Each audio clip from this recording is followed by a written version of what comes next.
And we're live. Oh my God. Like I told Nita, the Monday Post-it is out. So that means today is not Friday. No, it is Monday, June 6th, 2022. Oh my goodness. Another week. I mean, look, the other day I actually woke up in a panic going, oh my God, it's June. I've done that. Why is it June? Why is it June? Is it June? But when it gets to me is at night when I'm laying down. Yeah. All of a sudden, all this anxiety floods me. Right. I'm out of time for everything. And it's like, but then after I sleep it off, I wake up and it's like, the reality is I'm pacing myself pretty fucking well. Yeah. You see, that's the thing that I have to keep reminding myself, because it's like, yeah, it's June. And I'm like, oh my God, I didn't get everything I needed done yet. No, but look back. Look back. Yeah. Yeah. Look how much you've gotten done. Oh, we should probably throw this intro in. Oh, probably. Yes. We can talk about it. There we go. Intro. Hit it.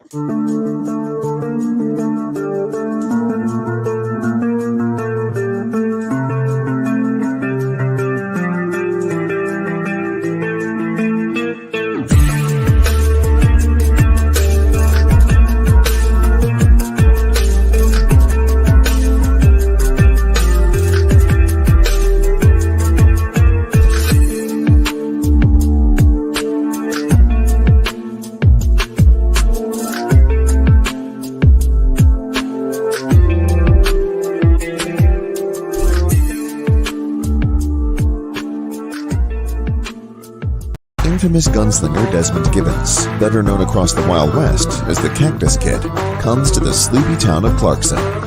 Trouble finds him in the unlikeliest of sources, the sheriff. After their conflict, the Cactus Kid finds himself inexplicably wearing the badge of a lawman.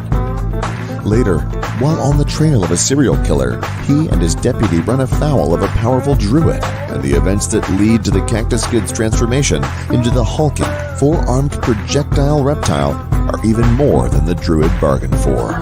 From the Wild West to current-day Los Angeles, where he meets superheroes Black Eagle and Red Hawk, and forms an uneasy alliance with the stunning but deadly Kitty Hawk. Join the projectile reptile on a journey of gunslinging druidic magic, superheroes, and artifacts. Projectile Reptile from Dojo Kun Comics, only on Indiegogo. Are you ready for the truly Wild West?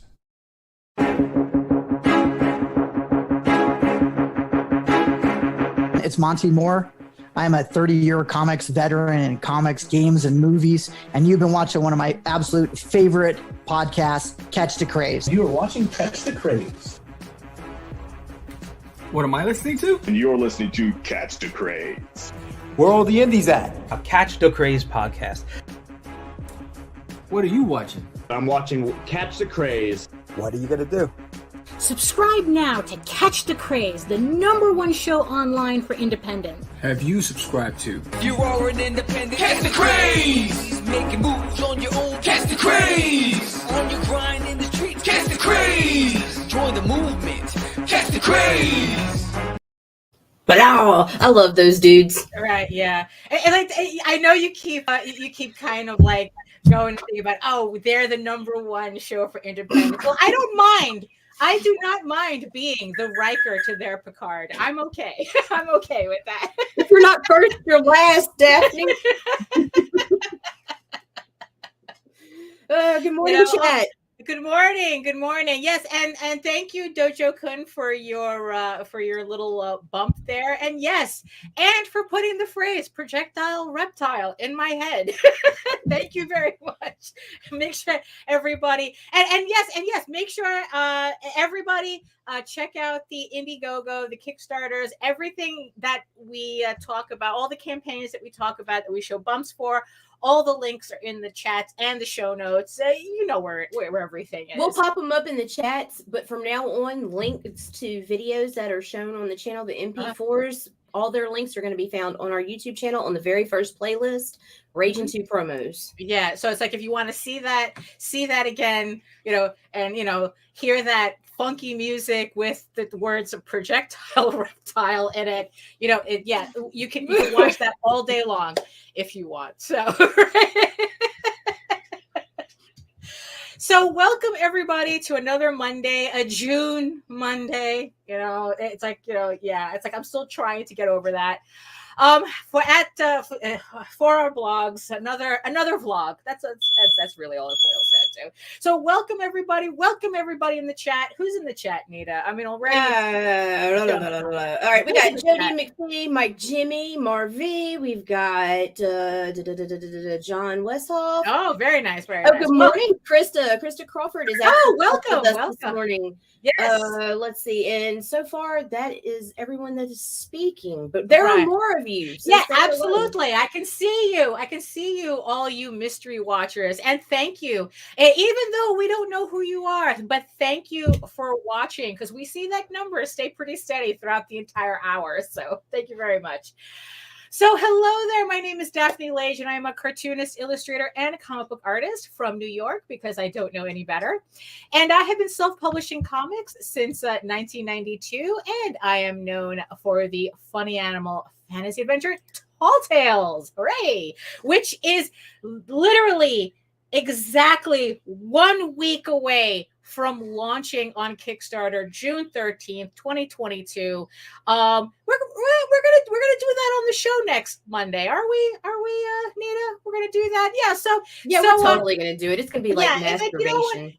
Screw it. Next week we're gonna launch this thing on the show. So come on over and join us. In the meantime, sign up for the pre-launch page, because all you early birds, it's like you're either going to get either an original art sketch card or a swag pack put into your first day pledges, if you qualify, because you have to, get in early enough to get that stuff. So thank you very much. Also, you can also, I am also known for my medieval fantasy soap opera drama, Eagle Raven, Heir of the First Unicorn, also coming to Kickstarter later on this year in August, but it's all about Tall Tales right now.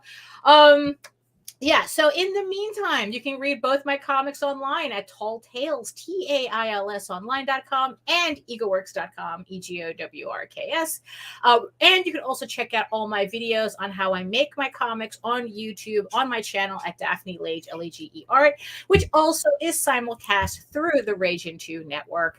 And of course, if you're watching this from regions beyond, from Facebook, from Twitter, from wherever you're seeing a link to this video, come on over to YouTube, hit that subscribe button, click the notification bell so you get notified whenever any of our shows on this channel go live. Join the sexy people in the chat. I mean, it's like, look at all those wonderful people.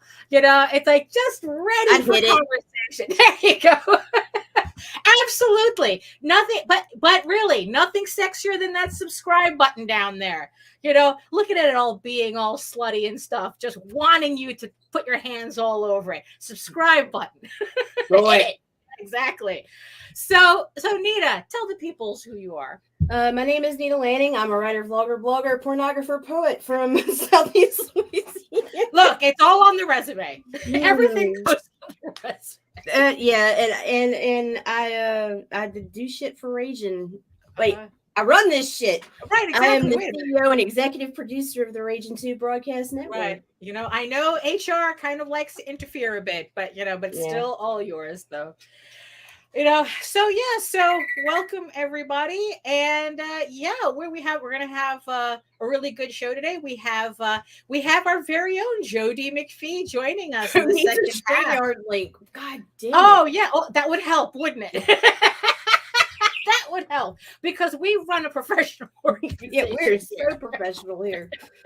What? So we have a good, and speaking of good shows, if you missed it over the weekends, Sketchy Saturday was actually pretty good. It was me, Marv, and I'm very sorry, a guest that I don't remember his name at the moment because I'm still trying to get my shit together for today. So, but it's a really good show. So check it out. Check out the replay for Sketchy Saturday. Also yesterday we had a really good Sunday Funnies show. We had a special edition Sunday Funnies where we took over for Randy. We had Karen Nicole on, we had Krista on, we had Allison on, and we had a really good time, really good conversation.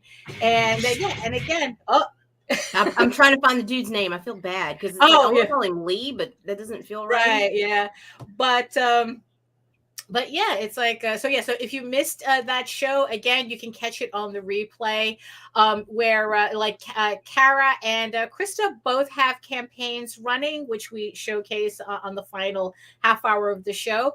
And if you want to check out Fire Bitch and Wolf and I, links down below as always. Marshall Lee, there we go. Thank you. I mean, it's like I'm kind of bad at names, so please forgive me.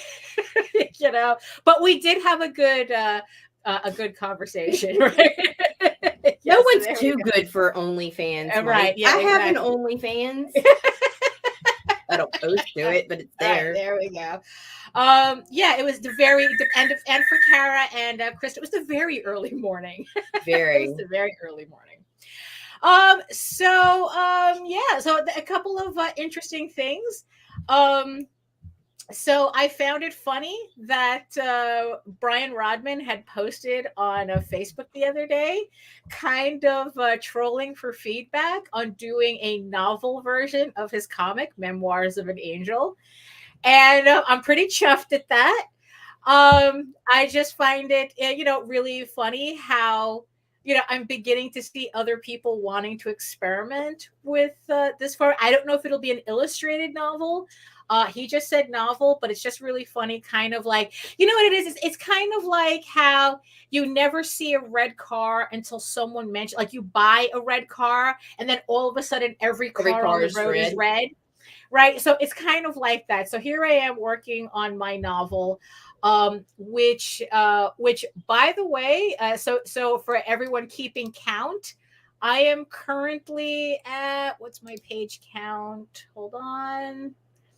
I am currently at 20,142 words. Lot to say, Daphne. Yeah, I have a lot to say, but I'm hoping it's not too much. 15 comics. Yes, it's really, you would think. Let's just say I maxed out Grammarly, and for some reason I can't get it to work in Word. So whenever I write a new segment for the day, I have to bring just that segment into Grammarly to correct it, to do a rough edit, and then bring it back into the main document until I can figure out how Google Docs.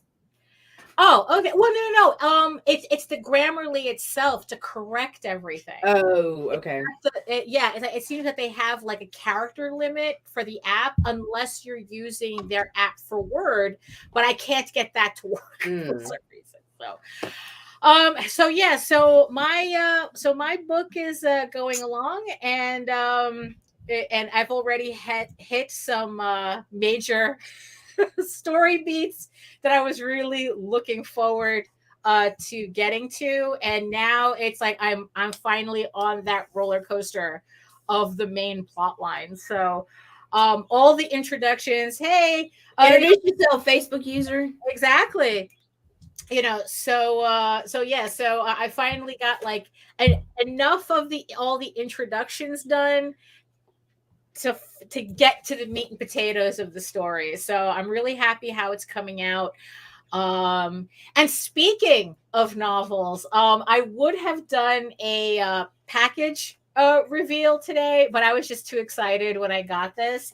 So I finally got my copy of Journey of the Shadow by Stone Abdullah. I am so happy with this, and look at how sweet he is. He even doesn't it feel good?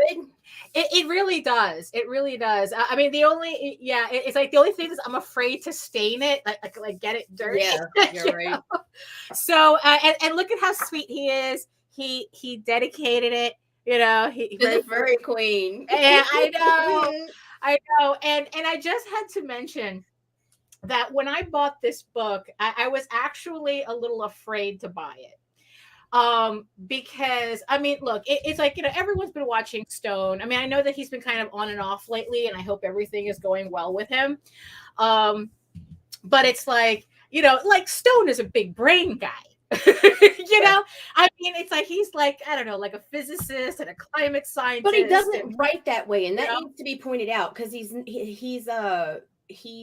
not as technical and in his writing as you would think he would be, which is somebody had made a comment one time about that being off-putting. It's not like that at all. Dude writes like he speaks. Right. So and that was the thing, especially when I saw you get your copy and saw how thick it was, right? And then it's like I'm looking at it and it's a very hefty book and I'm like, oh my God, is this going to be a big brain book? I'm not going to be able to get through this, you know? And then I open up to the first paragraph and it's the cutest thing. It's two sisters goofing on each other about one of them having a crush on another guy. And it's like, oh my God, it's that's the story of my life. It's Tenshi Muyu in prose. So it's like,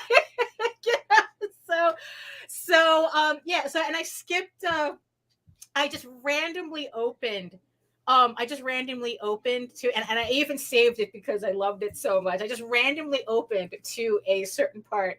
You see this guy here on the cover? You see this guy on the cover? Now imagine that face calling his girl, my chocolate angel. Imagine that face doing that. That's exactly what I go, I'm in. Okay, I got to read this. If I felt intimidated, it's like just those two things alone. It's like, okay, I'm in. I'm fine. I will definitely read this book. It's like, okay, I was afraid I was going to get like Asimov or something, you know? And it's like, no, it really is written the way, like if you've seen Stone, this is Stone's book. Let's just put it that way. You know, it's like it's literally written in the way, like his personality is all in it. You know, the way he speaks is all in it. But it's not. It's lighthearted, right. But you can tell there's stuff going on. And his dialogue is great because even though you can still feel Stone throughout the book, you feel the individual characters, which is something a lot of people struggle with. Like you'll read the most flat affected dialogue ever because of Grammarly, but you know, whatever. Well, and that's the thing too, because also, this is actually a second novel. I'm kind of jumping in the middle of the story. And also that's a thing too. It's like, you know, it's like, is that going to be a smart thing to do? Because, you know, I'm kind of going. You want me to send you the first one? Well, no, you see, this is the thing though, because of what he starts the book off with. And even though I don't know any of these characters, I'm already like, I need to know more. You know, it's like, you know what, let's run with it, you know, type of thing. You know, it's like, you know, if it's like, I'm willing to learn with the book, as opposed to like feeling like I have to read the first book. So if there's anything, you know, that I need to clarify, I'll read the first book, which is something that we were talking about when I was a little afraid as to whether people were going to like understand my novel.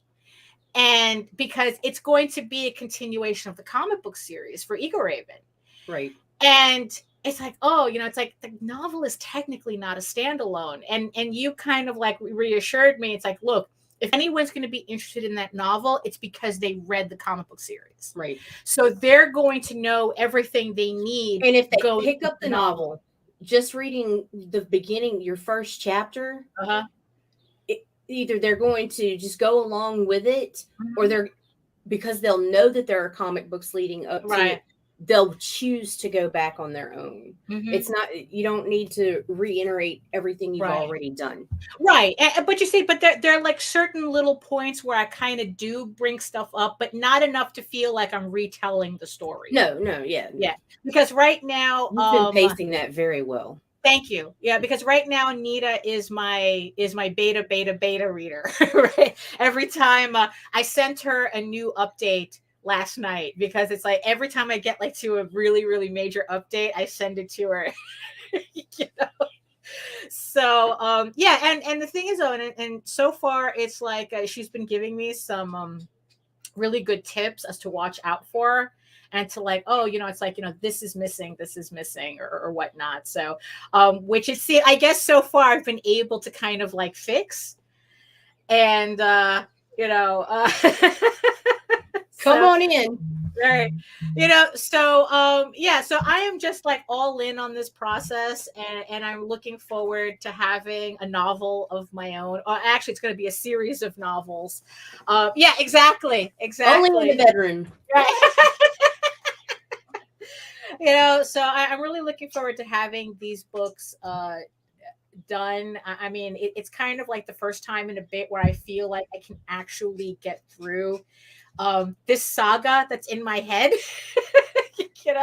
I mean, and I'm really happy with choosing the format that I did with the illustrated novel idea. And also, I'm really looking forward to going back to pen and ink illustrations, to tell you the truth.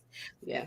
I mean, as much as I do enjoy the way the comics are coming out in color or whatnot, I don't know. There's just something about really dense black and white illustrations that I miss doing. And I don't know. It's just kind of like so removed from doing a comic. I mean, because it's not even just like, oh, I'm just redrawing a panel or something. It's just like, I don't know, doing an illustration is its own thing. And I'm just really looking forward to hey Nicholas, to really getting into that. But I don't want to even think about the illustrations I want to do until I have the entire story done. I'm already thinking about the illustrations. I know. I know. It's like, you know what? It's like, I was actually thinking that maybe I should take that decision making out of my head and having, like I said, I'm putting together a list of other people that I want to read this book. And I'm really curious, except for one specific scene that I am doing in a very particular way, seeing what other scenes like what scenes pop out that you would love to see an illustration for. Like, if I get other readers, like, what scenes would you want to see? And kind of like, maybe like aggregate that information. And I don't know. It's like, I don't know. There's just so much I can do with this project. It's just very exciting for me. But as I was saying before, it's just another pile, just another piece of the pile that I have to get through this year. I'm still looking at my June list. For everybody who supported the Oswald Chronicles, just to give you all a quick update, JD has packed most of your pledges. So I have them here. All I have to do is put all the labels together. So everyone will start seeing their packages in the mail this week. So the only people who are probably going to be waiting is Nita and Mike Jimmy, because they practically have a subscription box with me. So I got to keep, I got, every time we print something, it goes in the box. It goes in the box. So she's a good girl. Yeah. So that's finally going out this week. And then it's like there's everything else that I have to finish too. But you know what? At least the novel kind of gave me, it was different enough from everything that it kind of like got all the creative juices going. And I don't know, I just feel very invigorated, by it. So I'm looking forward to everybody seeing the final product for this, which I realized using Stone as an example, this is going to be the size, the 6x9 is going to be the size the novels are going to be. I was really looking up a lot of like format standards for novels, and I guess this is supposed to be this is the main size that everybody uses. It was funny when I was putting it together, I was thinking more of like a paperback book size, but if I'm going to dump as much illustrations as I can short of doing a comic book, this baby right here could fit a lot of artwork.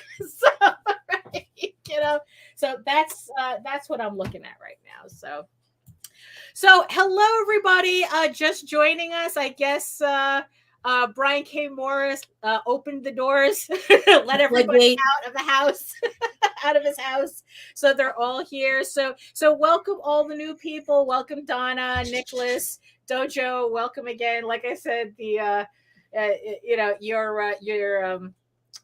your comic bump was pretty fun to see. So so like I said, all links to all campaigns are in the show notes. And speaking of campaigns and whatnot, so we're going to take a little break, and then we're going to bring in our next guest. Like I said, we're going to have our very own Joe D Mcfee, who's moving from the chat onto the screen. So we're going to show some love, and then we're going to bring him in, and we're going to talk about Amazonia, which he has on Kickstarter right now. So we'll be right back. All righty then.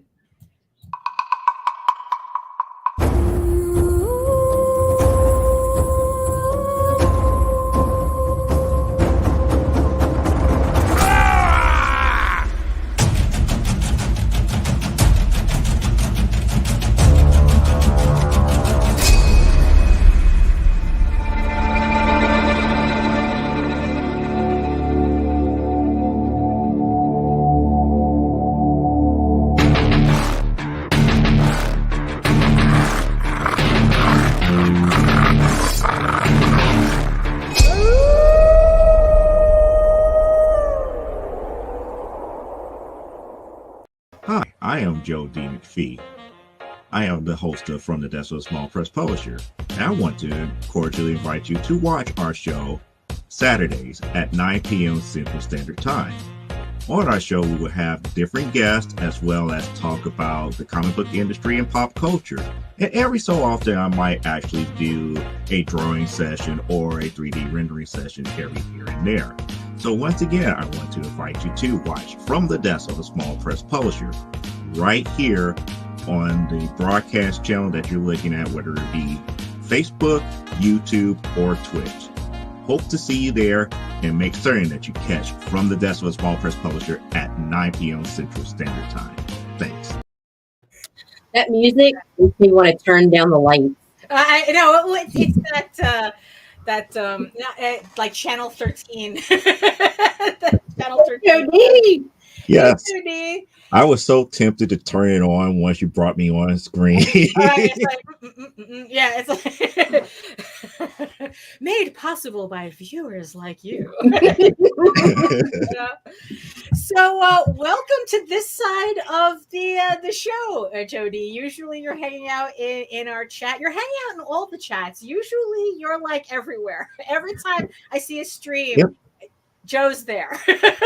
It's some form of some fashion supporting somebody else as a whole here, and that's kind of like the thing to do more so than anything else. And to be quite honest here, normally you would say that you vacuum and everything like that, but because I'm been here on the older version of Ragin, to me it's more along the lines, it's like, oh, your family here, grab exactly. Right, exactly. Right. Like, look, you know where the dishwasher is. You go put the dishes in yourself. Right. It's like, exactly. So for everybody who are just joining us and don't know who you are, tell everybody who you are and where they can find you. Well, the easiest way to find me is at that link tree that's right there. But for those who don't know who I am Joe D Mcfee. I am the president of Exigency Studios, a comic book publisher here in the, how can you say, in media's eyes, one of the most dangerous cities in the United States as of late, Chicago. But it's not really like that. Right. I am also the creator of 3 different comic book titles, AWF, Primetime Saturday Night, and what we're going to discuss today is Amazonia as a whole here. I also have a podcast myself, which is From the Desk of a Small Press Publisher, which you can catch here on YouTube, which is also a part of the Rising Tide Network on Saturdays at 9 o'clock Central Standard Time. Right. And so you do the Primetime Saturday Night, right? Which is a wrestling comic, and Amazon. Like, those are the 2 books that I really know. The pro wrestling. Mm-hmm. And then we have the AWF, which is like the behind the scenes, what's really going on with those wrestlers. Kind of like all the backstage stuff. It's kind of like if you were watching Glow on Amazon. Right. So Prime Time Saturday Night is the actual WWE presentation of the wrestling, while AWF is like what happens after. Right. All the juicy gossip and it's the green rooms after the podcast. Exactly. And that one you do using 3D models, right? Only the Primetime Saturday Night is the one that's only 3D. The regular AWF series is hand drawn. Oh, okay. And with Amazonia, the main series is hand drawn, but I've seen you do some pinups or stuff in the 3D model. Right. I like crossing those mediums because in advertising for that, it makes it easier. That way I don't have to always think about, does this look right on the hand drawn aspect here? I can mix and match and be like, in a way, it helps me break that fourth wall where I can make it more of a funny than something serious. Right. Like, you were doing a lot of John Byrne, She-Hulk type of stuff where she is talking to the audience. This upcoming ad for maybe a day or two from now. Because it's like you were doing a lot of those and showing off a lot of the covers that way, and and it's just a different way of advertising a book and really like kind of like endearing yourself to your audience, with that. But so let's talk about Amazonia. So tell us about your. I guess this would be your main project, right? I mean, this is kind of like the flagship title for Exigency Studios as a whole, because it was the first one that I started with, and to be quite honest, it's not the first one that I actually created. It's the first one I actually published, and it was a spin-off book to a series that I created called Last Line of Defense. And Elisa is one of the supporting characters from that series that at the end of at the end of Last Line of Defense, she actually comes back to her hometown to reconcile with the things that had happened to her prior. So it's almost like I'm doing her background story in her own title. Right. And it leads up to a bigger adventure here. And this is one of the reasons why I chose to do it as a slice of life type style. Villain of the week, because to me, Villain of the week, it would make it go way too fast and you don't get to relate to any of the characters or anything to that magnitude. So when you did that original story, I mean, it's like, was it always meant for Eliza to be your main character, or it just kind of like worked out that way? No, actually, the Amazonia book, when I originally designed it, was supposed to go to another character called Felicia Knight, who's going to eventually come in the third story arc. And her background and story is completely different than Eliza. Eliza is one of those, it's kind of like, if there was ever a living myth, it would be her. Right. Because she actually does not know what she is until the second story arc. Right. And finding out the third story arc is like, how do I balance being me and having some sort of normal life when all of this other chaos is coming around us? Which is saying a lot for that character, because she's 18 feet tall. So for those of you who are not familiar with Amazonia, so it is a slice of life, a story about a woman who's a police officer, but she's a giantess. Right, a former superhero who eventually becomes a police officer to just get away from that line of life, but yet her goal is just to be normal, and the only way that she felt most normal was when she was in her hometown in Falls. Because again, with the way that this universe is made up of, there's certain rules that the government has, at least most governments in the world. Like, for example, for a person like her, the first floor on every building must accommodate where she could get in and out. Now, here's the other thing. Not every building, not every building that was built by a certain time match up to that code, but she does have powers that allows her to move normally within. Right. Yeah. I noticed that it's like she's able to kind of I guess kind of like shift herself to fit better. But I guess, there's still limitations to that power. The power is more or less like spatial warping. Uh-huh.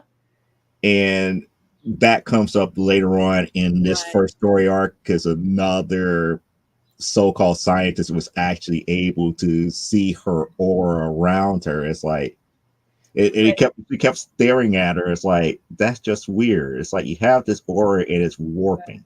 Right, because on an 18-foot woman, that's the weird part. Off guard because of the simple fact that most people don't see it. Right. They can't detect it. And it's like, she's not using any other devices. She just happened to just be staring. Mm-hmm. It's like, oh, your aura is warping the space around you. But that also means that there's something about that person too, if they can see it, and and nobody else can. So the plot thickens already. So spoilers, Daphne. Spoilers. Yeah, I know, really. Right? I'm trying not to. So what made you, so of all the superhero, all kind of like the powers that are out there, what made you decide giant? What made you decide like that? Because even though well, that's one, but that's not the main reason. Right. Yeah. Because it's like, I mean, it's like, I know that your book is obviously not furry, but back when I was in furry fandom, like giantesses were a big thing. Excuse the pun. But it was like a pretty common thing, the interest that people had, to the point where we still know a guy who at the time that he ran a distribution company that just had that.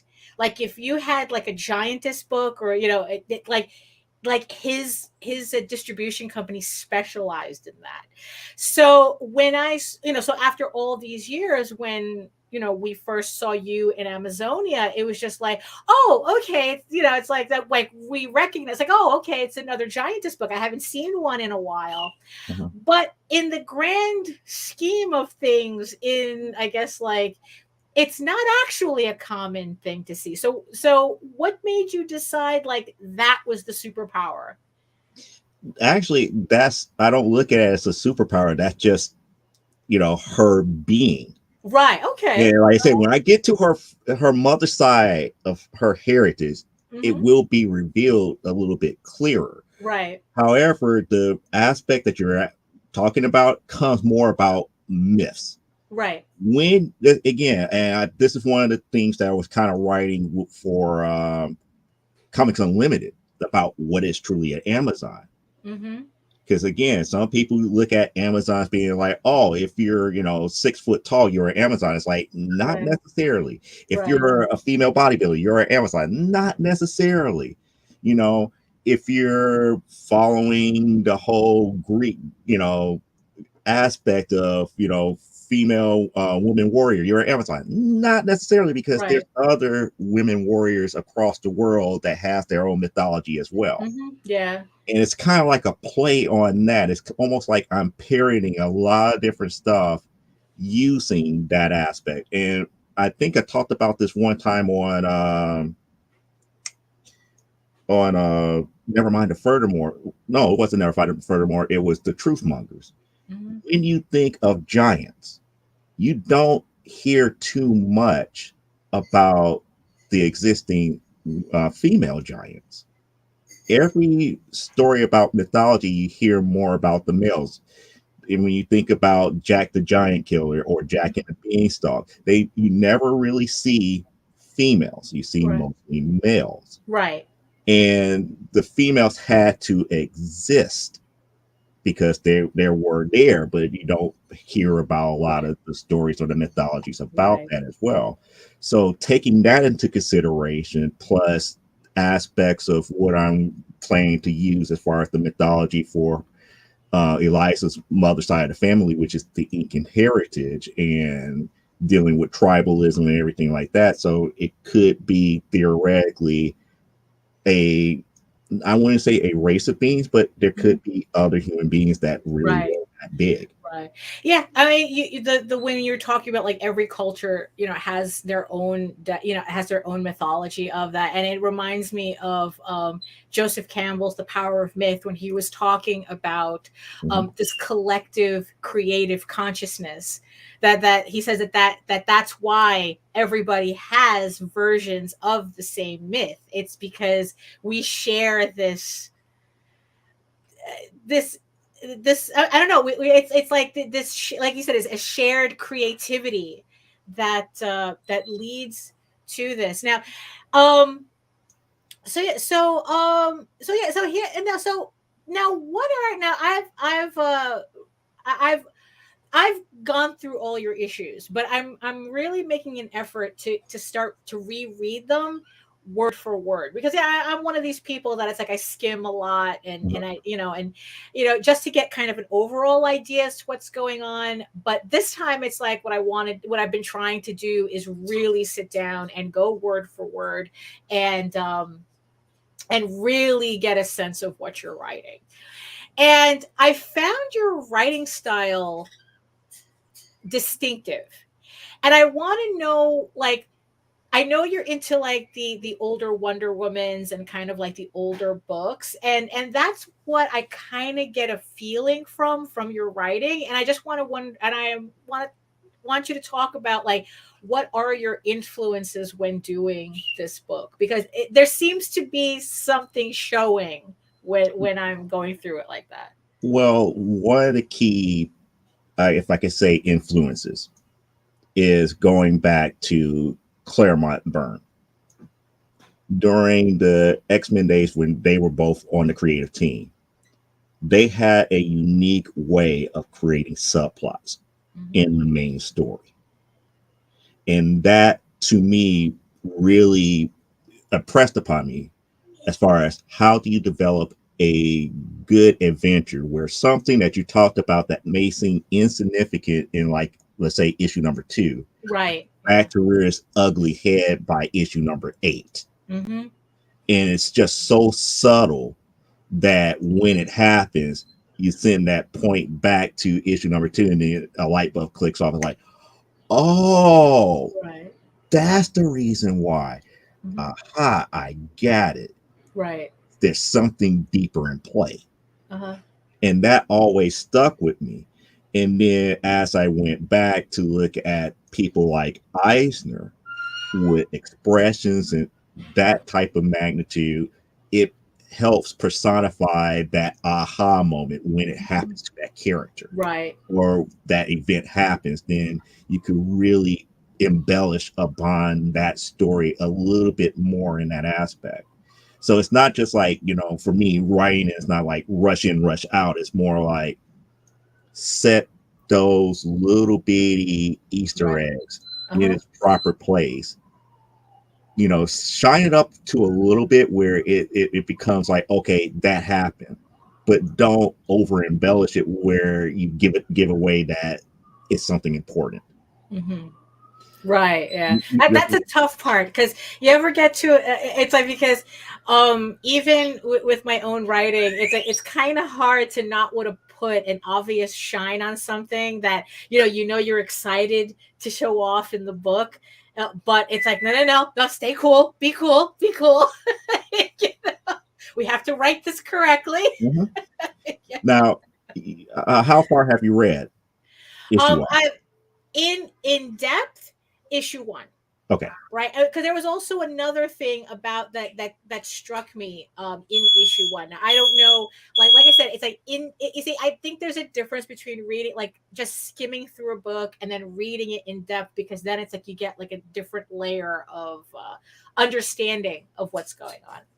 And I noticed that you had, well, at least in the first issue, you had a very kind of like an old school way of, someone had mentioned archetypes in the chat.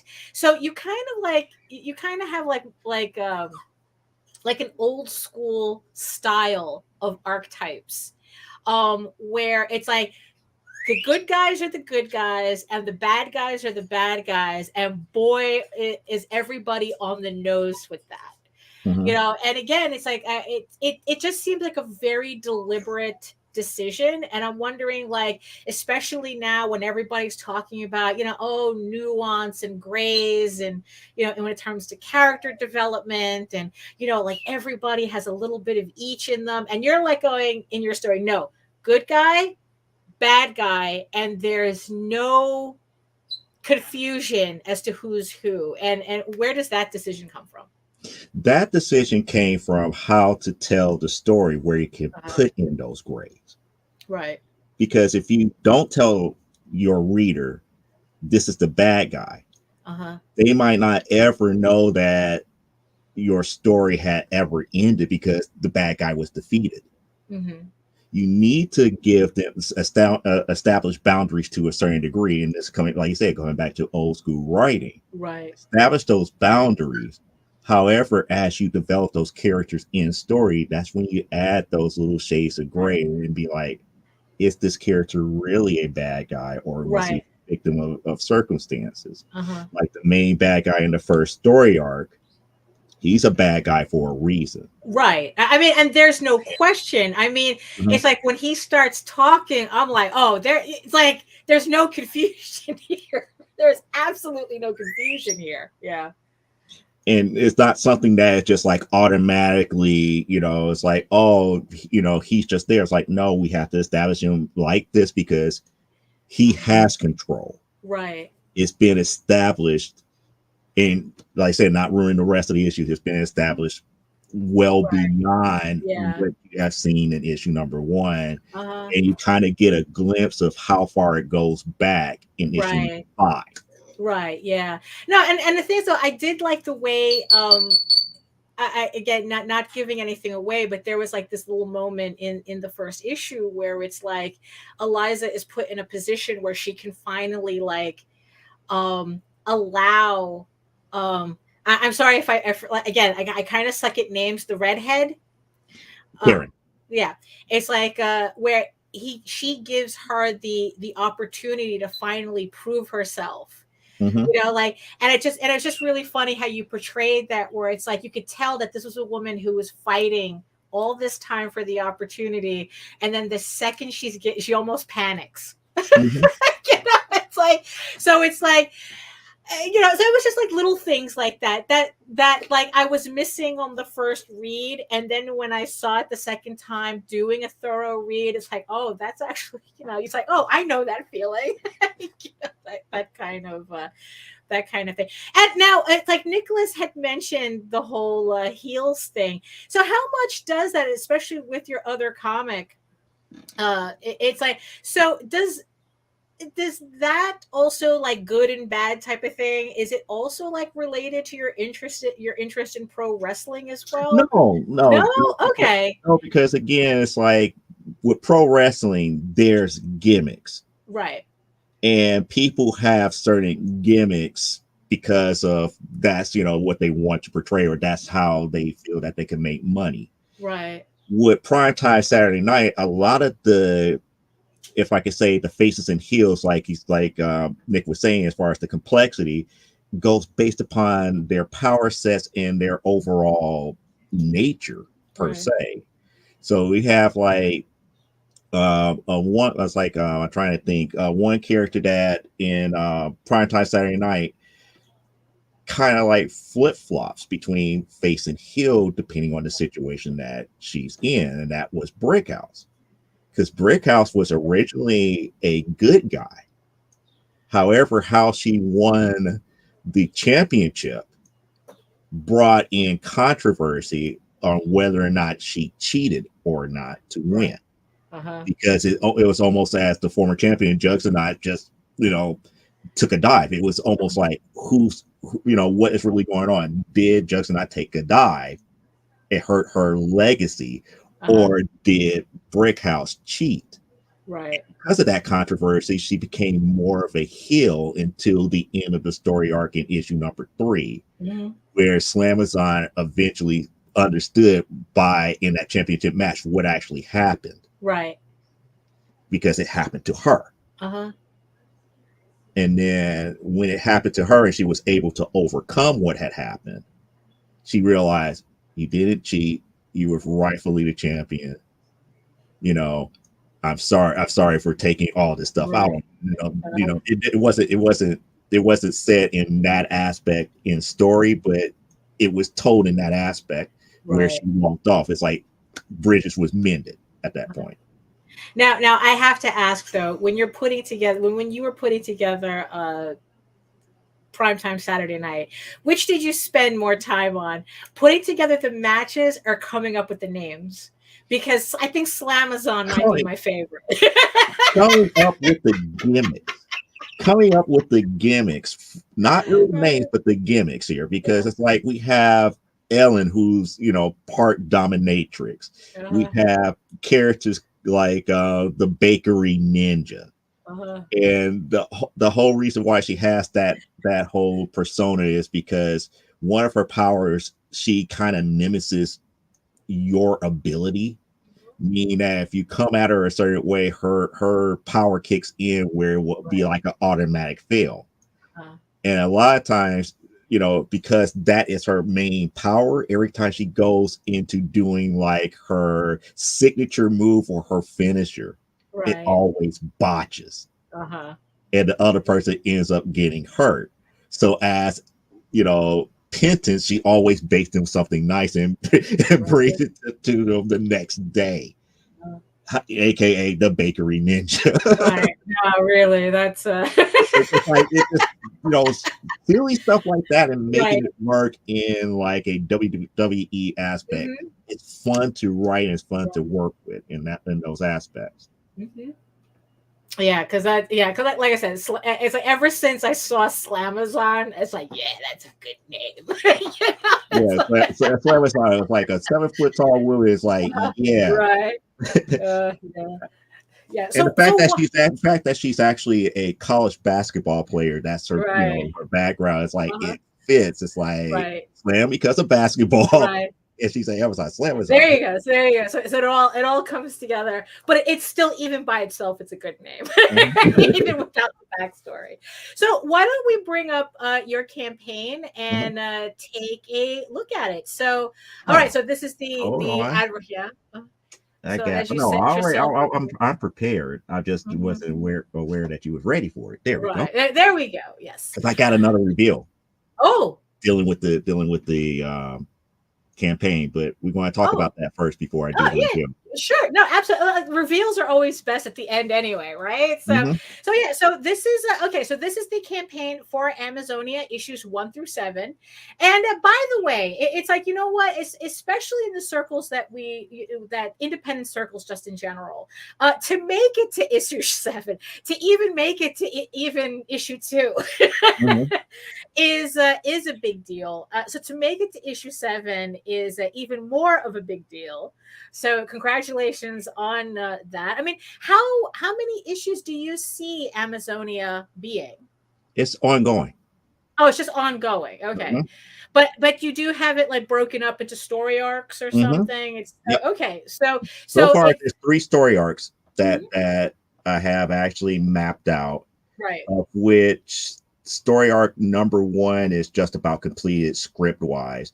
Story arc number 2, I have done concept art and all the other stuff to be ready for it. And then I hinted about story arc number 3 using the 3D.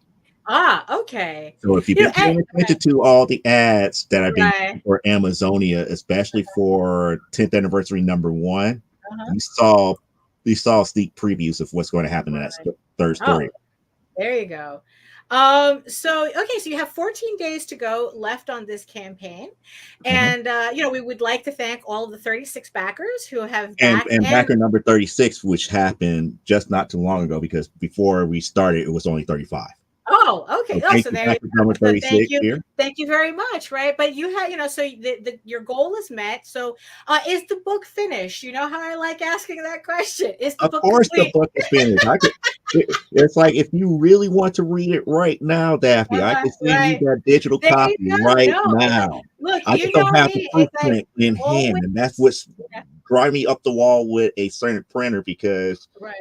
normally I would have had it in hand Right. by these interviews that I've been doing as of late, but Right. this whole thing about paper shortage, and they're not really Right, exactly. I any mean, information. it's going to be a thing for a bit, I mean, but you know what? But the fact that your book is done, even if you don't have a physical proof yet, I mean, it's like, look, as long as you have the book done, that's what counts. It's like, because usually I get my proofs done way in advance, and I'm actually sitting on some like waiting, because I figured, look, by now everybody knows me already. It's like, I have the books done. You don't need to see physical proofs right now, but they are coming. So so tell us about this campaign. So if you want to give like a quick scroll through, Well, to kind of if give I everybody do a quick scroll through and everything. Issue number 7 actually introduced 2 more characters to the main story. Those 2 characters, the 2 characters, one we have seen. That's one of the things that I've been playing around with advertisement. Now, the preview that I just showed you is the second of the 2 reveals here, but I didn't tell where she's going to pop up in the store. You want to play the video, or you'd rather just I guess kind of, like I said, just do an overview of the campaign? So I'll leave it up to the chat. If you want to know more about the story, I go ahead and play the video. The video is about 3 minutes long, so right, yeah, and it's done in a kind of like a television recap. Okay. So then again, okay. So if anybody wants to check out the campaign, again, links are everywhere, and you can go watch the video at your leisure. Exactly. It's about 3 minutes long, and it recaps the first 6 issues going into issue number 7. Right. Okay. I'd rather do it that way than to be like, "Hey, my name is Joe D Mcfee. I'm finally doing issue number 7 of Amazonia. I hope that that's like, no. People need to know what they're getting into. So especially a episode recap helps. You should send me your MP4 and we can put it on the channel. Okay, I will go ahead and do that. I have that available for you here within the next few minutes here. But it is a full 24-page, full color comic book. And this time I actually add page numbers. So you will actually see the number 24 on the last page. A lot of people don't do that. Hoping for that, because now I understand how people get so nitpicky about Kickstarter. It's like, oh, they say it's 24 pages, but it's really 16, and they gave me all of these extra pin-ups and stuff. No, 24 pages of story, and numbered it to make certain that it's 24. So that's the standard cover, which I did here. And then we got the Victor Wilkins here. And guess who's coming up next? Yeah, I know. This was the variant cover that I did for him. I mean, like I said, I don't know. It's like it's just really funny how I don't know. It's like you kind of have this thing for challenging me for some reason. Artistically. It goes both ways. It goes both ways. You challenge me to do something, and like, okay, that's cool, this, that, and the other. And then I was like, oh, wow, she was right. I could do that. And then next thing you know, it's like, he's like, I don't know. I don't feel about people and this. Like, look, you have a commission available. It's like, I want you to do a commission for the peoples. Yeah, and that's literally what it was. It's like, I want people, and it's like, absolutely. It's like, you're not doing a furry book, but but the thing is, though, I could have just as easily have cowered out and said no. And it's like, I go, no, you know what? Joe D is asking me for the people. I'm going to give him the people. Now, this was the most encouraging thing that she did before she completed this cover, and it helped her out with Ego Raven. Yeah, she went to a door frame and started measuring out people's height. Yeah. And then she's like, that's our tallest character in Eagle Raven. And then she's like, Eliza is way taller Right, than this exactly, character. It's like she's like 2 exactly. stories tall. It's like, Yeah, I literally, yeah, I had that chart. I had that character height chart on my wall, which I have another version of it next to my window. It's covered right now, but I have like little, not post-its, but I forgot what they're called, but little posts of everybody's heights. And then it's like, and sometimes I refer to it, but when I was doing this piece, so I'm looking at my tallest character and I go, oh, well, this isn't right. And I literally went outside in my backyard trying to like get a sense of the height that you gave me that Eliza was. So it's like, I was like, so I'm literally standing in my backyard going, it's like, how am I going to do this? And I had to find, and I found this chart online where if you put in like a height, it gives you kind of like corresponding heights to kind of give you a sense of scale. And for Eliza, what they gave me as a scale for her height was an adult giraffe. So I had to do some research to make sure that I got the proportions on this piece correct, and I really wanted it, I really wanted it to look right, so yeah, so it's like, I went through a whole process with Joe D on this cover. Which, by the way, 1 billion points to anybody who knows where this scene is taking place. By the way, it is based on a real place, so right, exactly. Yeah, so 1 billion points to anybody who can figure out. But so you have this variant cover available. So what are the other variant covers available? We already did the Victor Wilkins, and now we got the Steph Wilson. So we had to do something a little bit more risque, a little bit more sexy, and we tapped the shoulder of Steph Wilson for this one. Always, right? Now, since we dealt with the ones that's in the campaign, there was a promise that was made once we hit goal here. And that was a variant cover from the editor, which is Elaine Haygood. And that cover is still a work in progress, but this is what it looks like right now. So this is going to be the special variant. This is the one that's going to be given to everybody for free because we hit goal on our first day within our. So is this going to be a print, or it's going to be? It's going to be a physical book. Book variant cover of this here. This is a work in progress, and it's called Obsession. Right. Because always, right. No, it fits the story. There we go. Well, yeah, of course, because it's like that. Yeah, because I know that's where the story kind of goes. It's like, oh yeah, of course, Right. So that's the work in progress for the variant cover for Elaine Haygood, what she promised here, and everybody's going to get a copy of that has back for physical tier. Right. So not only are you going to get wherever books that you back for, that is also going to be added in as a variant cover that you're going to receive. Right. As well. Like I said, it's a work in progress. She has a couple of things to tidy up, but that's the reveal here. So it happened here first on Ragin. There you go. An exclusive.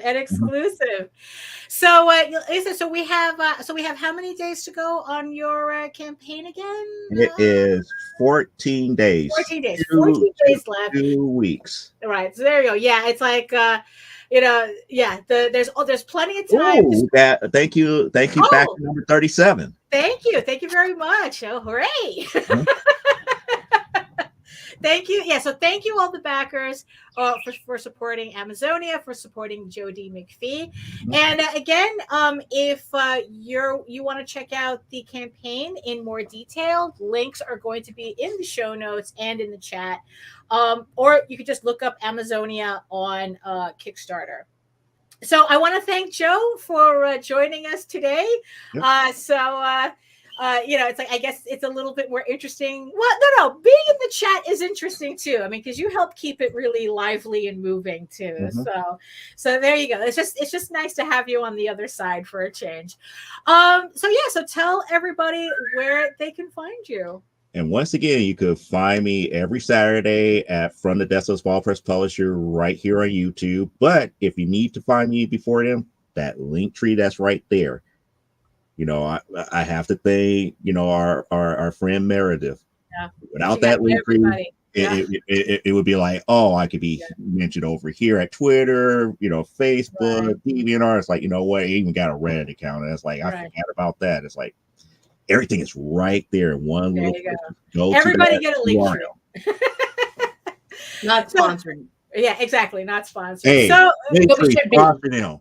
Right. Well, it's like actually we're me. trying to get Gold Bond to sponsor us. Gold Bond, Vaseline, Red Bull. Right. We're trying to get all the sponsors. So Nita, on that note, we got product placement now. There we Come go. on, Vaseline. We are still not sponsored. We don't want to get in trouble with YouTube for that.